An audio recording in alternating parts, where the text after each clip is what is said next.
Hello friends, a very good morning to everyone. तो आज जो मैं अपने दिन की शुरुआत कर रही हूँ, जो ब्लॉग की शुरुआत कर रही हूँ, वो है सुबह के 9 बजे।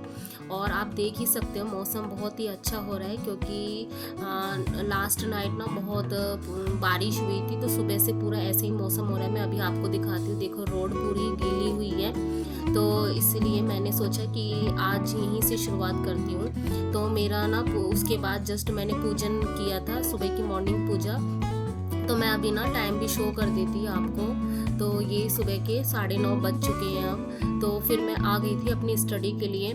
तो अर्ली मॉर्निंग में ना मैंने जो स्टडी की थी वो ग्रुप मैंने पढ़ा हुआ था, क्योंकि आज ना संडे है। तो इसलिए पूरा दिन ना मेरा आज रिवीजन को ही जाना है, क्योंकि जैसे कि जो मेरे डेली ब्लॉग देखते हैं उनको पता है सैटरडे संडे मैं रिवीजन के लिए रखती हूँ, क्योंकि रिवीजन ना बहुत ज़्यादा मस्ट। और ये मेरी सबसे बड़ी गलती थी, जितने भी मैंने कंपटीशन एग्ज़ाम में दिए थे तो सबसे बड़ी गलती मेरी यही होती थी कि मैं रिवीजन बिल्कुल नहीं करती थी और ज़्यादा से ज़्यादा ना सिलेबस कंप्लीट करने में लगाती थी कि नहीं मुझे सिलेबस कंप्लीट करना है। क्योंकि मोस्टली क्या होता था कि जब हम फॉर्म भरते हैं तभी हम सोचते हैं कि हम स्टडी करते हैं, लेकिन जो असली एस्पिरेंट होता है ना वो पहले ये सोचता है कि वो पहले से ही प्लानिंग करके चलता है कि हाँ ये एग्ज़ाम आने वाला है, मुझे पहले से प्रिपरेशन करनी है। तो एक अच्छा एस्पिरेंट जो है, जो आप किसी भी टॉपर का देखोगे तो वो 1 साल 2 साल टारगेट लेके चलते हैं, तो वो कभी वो फॉर्म नहीं निकले होते उससे पहले से ही वो स्टडी स्टार्ट कर देते हैं। तो मेरा भी कुछ ऐसे ही है। तो मैंने भी इस बार ऐसे ही फॉलो किया था, इसलिए मैंने लास्ट ईयर से ही थोड़ा थोड़ा पढ़ना स्टार्ट कर दिया था। तो पहले जो है मेरी जो स्टडी आवर्स भी बहुत कम होते थे, जो धीरे धीरे अब इंक्रीज़ होने लगे हैं। तो इसी बेसिस पे ही मैं अपने आप लोगों को बता पाती हूँ कि हाँ ये मैं YouTube चैनल में इस चीज़ को फॉलो करती हूँ या इट्स नोट्स को फॉलो करती हूँ। तो उसी बेसिस पे ही है, क्योंकि मैंने बहुत रिसर्च किया हुआ है। जो SSC टॉपर है उनके मैं ब्लॉग देखती थी, उनकी क्या स्ट्रेटेजी रहती थी उनको मैं फॉलो करती थी, क्योंकि एक्चुअली में मुझे ये जानना था कि वो करते क्या है जिनकी वजह से उनका सिलेक्शन हुआ। तो ये मैं अभी बाहर आ गई थी, क्योंकि फिर दोबारा से ना बादल आ रहे थे, बहुत ज़्यादा हवा चल रही थी। देखो हमारे यहाँ पे ना ऐसे ही होता है, बहुत तेज, मतलब हमेशा ना डर सा बना हुआ रहता है, क्योंकि मैं चेन्नई में रहती हूँ। हमेशा डर सा बना हुआ रहता है कि कब साइक्लोन आ जाए। तो ये अब इवनिंग का टाइम हो चुका है, तो बारिश से जस्ट पहले का ये सीन है। अभी आप देखना कितनी तेज़ बारिश, ये देखो आप बारिश हो चुकी है।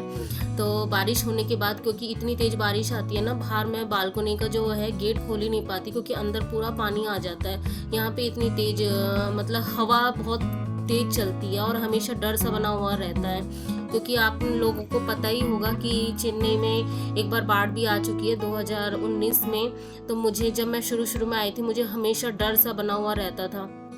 तो इवनिंग का टाइम था, भी दोपहर इवनिंग मतलब 4 बजे का टाइम हो रहा था। मैं अपना जो चाय है वो ले चुकी थी, उसके बाद मैं रूम के अंदर आ गई थी, क्योंकि बाहर तो इतना अंधेरा था। तो फिर और जब संडे है तो सब लोग घर में रहते हैं, तो फिर पढ़ने में डिस्टर्ब होता है। तो फिर इसलिए मैं अपने अंदर रूम में आ गई थी। तो वही है, आज जो है मेरा मोस्टली जो है रिविजन में ही जा रहा था। तो जो क्योंकि आपको लोगों को पता है ग्रेजुएशन पोर्शन है वो, उसमें थ्योरम्स बहुत ज़्यादा होती है, उनको बार बार याद कर करके आपको मतलब ऐसा लगता है ना देखने वाले को कि ये मैथ नहीं और कोई सब्जेक्ट पढ़ रहा है। तो बहुत ज़्यादा फनी भी लगता है। लेकिन वही बात है, जैसे मैम जो बोलती है, जिनका मैंने बैच खरीदा हुआ है, तो वो भी यही बोलती है कि कंपटीशन एग्ज़ाम में ना जो चीज़ हमको पसंद भी नहीं होती वो चीज़ हमको करनी पड़ती है।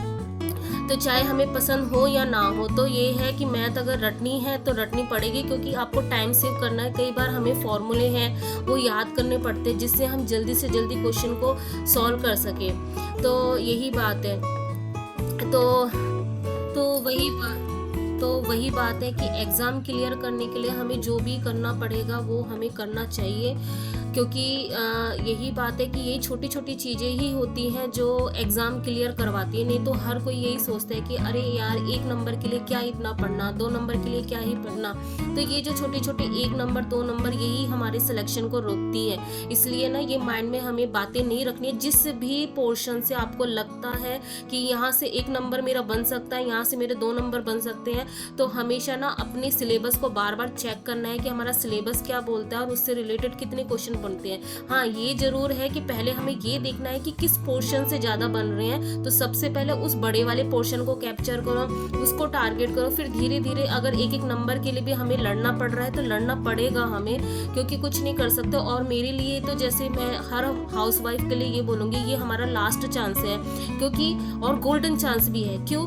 क्योंकि जैसे कि आपको पता है, अब जस्ट आज है डेट जिस दिन मैं पब्लिश इसको करने वाली हूँ, तो आज जो डेट है 10 जुलाई है, और 15 जुलाई से आप सबको पता होगा या नहीं होगा पता नहीं, तो जो 15 जुलाई से NVS के जो है वो फॉर्म भरना स्टार्ट हो जाएंगे, और उसकी तो डेट भी फिक्स है एग्ज़ाम की 30 सितंबर यानी 30 सितंबर। तो उसका तो सब कुछ टारगेट पता है। तो ये जो DSSS हम कर रहे हैं, ये सारे एग्ज़ाम को टारगेट कर रहा है, क्योंकि DSSS कहीं ना कहीं सारे एग्ज़ाम को ही क्लियर करते हैं, क्योंकि ये सबसे ज़्यादा हार्डेस्ट एग्ज़ाम है इन टीचिंग एग्ज़ाम। तो NVS के बाद आपका जो है EMRS जो है उसका भी एग्ज़ाम निकलेगा, KBS है उसका भी निकलेगा। तो हमारे पास ना ये पूरा साल अपॉर्चुनिटी, तो हमारी जो स्टडी है ना वो बिल्कुल भी वेस्ट नहीं जाएगी, और कहीं ना कहीं हमारा हो ही जाएगा सिलेक्शन। तो इसलिए मैं बोलती हूँ, इस बार जो है हमें अपना पूरा जी जान लगाना है कि भाई नहीं, हमें करना है तो करना है, चाहे कितना ही आलस आए मन में। लेकिन यही बातें है ना, बार बार अपने आप को दोहराना है कि नहीं, हमारी जो मेहनत है हम इतने दिन से कर रहे हैं, उनको हमें वेस्ट नहीं करना है।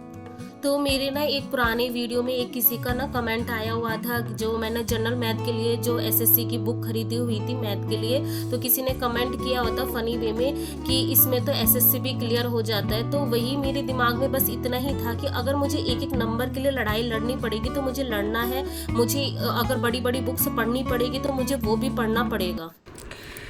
तो आज जो मैंने सुबह से किया, मतलब सैटरडे संडे जो मेरा रिवीजन था, वो मैं बता देती हूँ कि मैंने क्या क्या कंप्लीट किया पेपर 2 में स्पेशली, क्योंकि पेपर 2 का सबने पूछा हुआ था। तो सबसे पहले जो है पहला टॉपिक जो हमको करवाया था बैच में, वो मल्टी डेरिवेटिव कैलकुलस। तो मैंने सोचा स्टार्टिंग से वो भी करते हो, थोड़ा बहुत दिन हो गए थे, तो मैंने सोचा इसको भी रिवीजन जब कर ही रहे हैं तो पहले इसी से स्टार्ट करते हैं। तो मैम ने ओनली 2 चीज़ ही करवाई है, कैलकुलस, क्योंकि कैलकुलस तो बहुत बड़ा टॉपिक है, उनमें 2 ही चीज़ करवाई थी, पूरा भी कैलकुलस फिनिश नहीं हुआ, तो मुझे खुद से भी करना पड़ेगा।